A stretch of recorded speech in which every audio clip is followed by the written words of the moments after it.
Chapter 6. The Law of Right Action. The Sixth Universal Law of Success. We must be the change we wish to see in the world. Mohandas K. Gandhi. The law of right action and the law of magnetism are closely connected. They both work on the exchange of energy, but there are some subtle differences. The latter deals mostly with how you treat yourself, while the principle you'll explore in this chapter not only includes that idea, but also extends to the treatment of others. This can be an interesting dilemma, because many people mistakenly believe that they can't prioritize both concerns effectively. They think that in order to treat yourself well, you have to be selfish, or to treat others well, you have to sacrifice yourself. But the law of right action indicates that this doesn't have to be the case. Your energetic output accrues, and all of it, whether it's directed towards yourself or others, creates a kind of destiny bank account. Every thought or action you engage in, every interaction with others, whether it's good or bad, becomes a part of your investment. If you only buy into negativity, then that's what you will pay out. This is true for every action you take, whether it relates to yourself or others. The law of right action says that your energy is self-perpetuating in the world. Value, honor, and dignity will increase in your life to the same degree that you promote them in the environment around you. On the other hand, if your own actions work to tear down the value, honor, or dignity of others, then in time that destruction will return to you. According to this principle, there's one core question that you must ask yourself about every choice. Is this honoring to myself and others? This is the pivotal point of all your energetic options. Throughout your life, you're always making choices that will either enhance your sense of honor or deplete it. This is true in your daily decisions, chronic self-talk, and interactions with others. Your days are filled with unending options, and the choices that you make will be energetically responsible for directing your destiny either toward happiness or disappointment. The energy of honoring is one of the most magnetic and attractive frequencies that you can broadcast. When you choose it, you can feel it in your gut and emotions. But when you make a dishonoring choice, you can sense that something's wrong. Even if things temporarily turn out well, it just doesn't ring true. Although there are no hard and fast rules defining the difference, you'll know it in your heart. Every time you think a thought, make a decision, speak a word, or take a course of action, you'll know inside whether or not you're projecting the kind of honoring energy that will bring value back to your life. I once had a client named Casey who worked in middle management for a large computer programming company. She had 7 people who reported to her on a daily basis. She relayed her team's results to her supervisor, who then went on to report to the big boss. Casey worked very hard as a team leader, but her goal was to move up the chain of command. Not long after she assumed her position, she found that her supervisor had been changing some of the data on the reports before they were sent to the boss. At first, it seemed to be insignificant, but it still made Casey uncomfortable, although she was hesitant to say anything. She didn't like confrontation, and her supervisor had often been critical and expressed dissatisfaction with her work.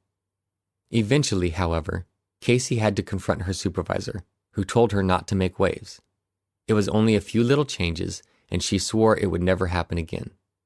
She said that it would be pointless to bring it up now. Things settled down for a while, but several months later, Casey learned that her supervisor was once again fabricating information, doing things that would get her a bigger budget or buy her more time, and she again convinced Casey to keep her mouth shut. This went on for about a year, during which time 2 promotions were made within the company. My client applied for both but got neither. Her supervisor hadn't recommended her because she wanted to stay in control. She knew that she could manipulate Casey, so she kept her around. Casey had become thoroughly dissatisfied with her job, resentful about her supervisor's lack of respect and integrity, and hopeless about receiving a promotion. She came into therapy to deal with the resulting depression, but she didn't realize that the first thing she had to deal with was all the dishonoring. It was present in every aspect of this experience, and that's where the depression stemmed from. The first thing Casey did wrong was allow her supervisor to disrespect her. Many people fall into this trap because they feel that they can't stand up to someone in authority. But as difficult as this may seem, it needs to be addressed. The energy of self-negation is heavy, and it carries with it serious consequences. Casey was miserable. She couldn't go forward in her company, and most important, she'd been willing to sacrifice her own integrity and self-respect because she was acting out of fear of being fired. She dishonored herself, the boss, her clients, and her business. And although it didn't seem so at first, she also dishonored the supervisor who was at the center of it all. Once we discussed the universal laws and her energy, Casey knew what she had to do. She went in and told her supervisor that things would have to change. It was difficult, but she said that she needed more respect, and she knew that she deserved it. She also told her supervisor that the boss had to be told about the changed reports. She suggested that they go in and talk about it together, and to her surprise, the supervisor took her up on her offer. Casey's honoring paid off. The boss appreciated her courage and her honesty, and he even forgave the supervisor who'd done all this, because she'd felt backed into a corner from having to supervise too many teams. In fact, the boss came up with an immediate solution. He made Casey a supervisor herself, with a promotion and salary to match, and he gave her some of the teams that her supervisor had been in charge of. Things were made better for everyone. Casey was making more money and getting the recognition she longed for, and her supervisor was less stressed. The business was running more efficiently, and the boss was reassured that things were on the right track. In this case, the question of honoring is clear, but there are many situations where the right decision is not so easy to find. You have to listen to your heart and look for the choice that resonates with your own sense of personal dignity. Right action may not always be the easiest thing to do, but it's always the very best energy for everyone involved. When in doubt, refer to the following guidelines. Guidelines for engaging in right action. Always take responsibility for yourself, your decisions, your emotions, your energy, and your behaviors.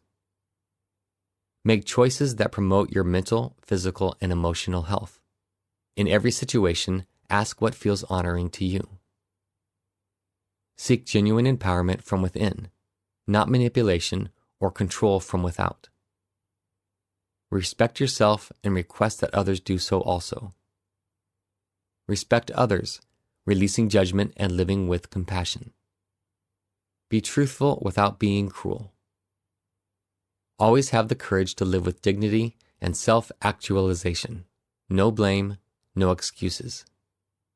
When you're engaged in right action, you know it. Value sings in your heart and broadcasts your own beautiful melody in echoes of attraction.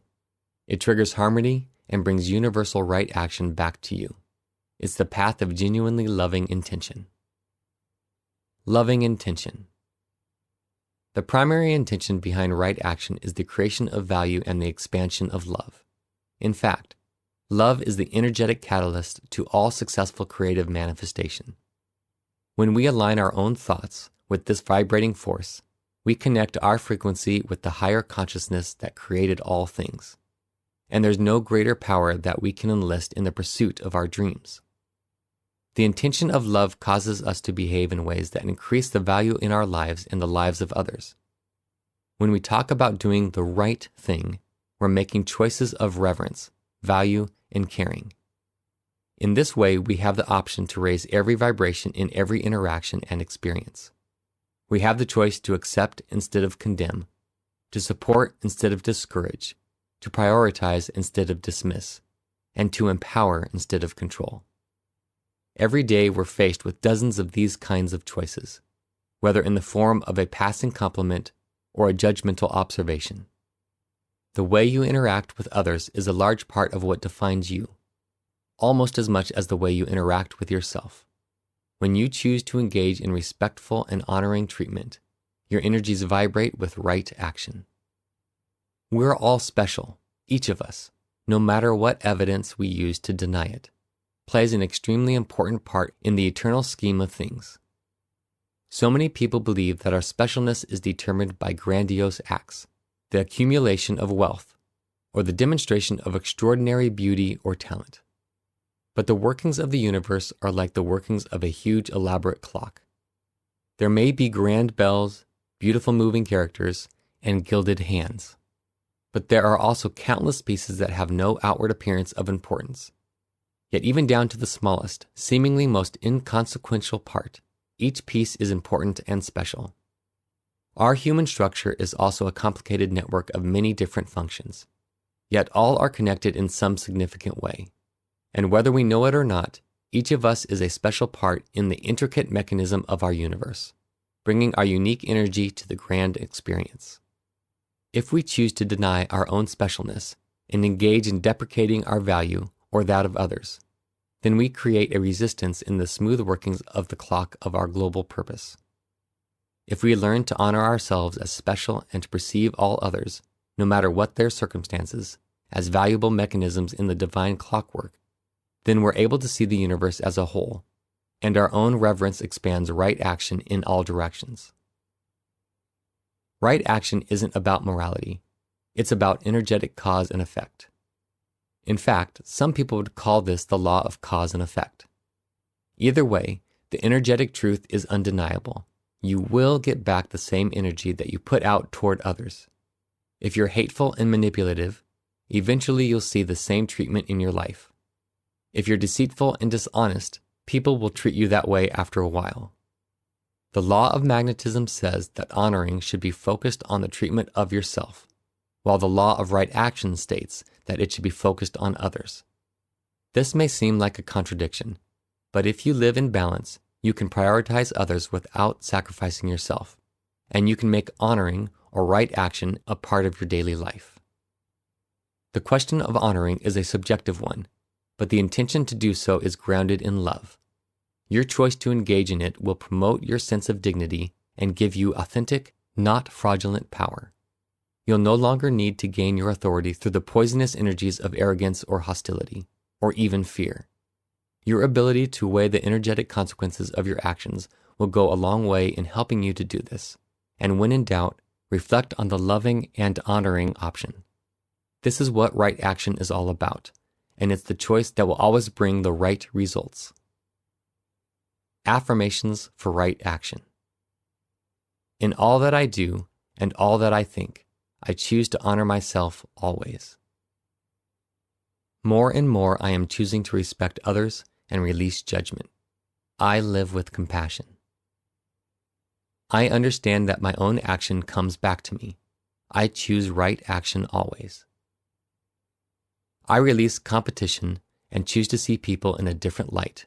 Everyone is a blessing to me. I am beginning to be more conscious of the energy of others. From now on, I choose love and acceptance in my attitude toward others.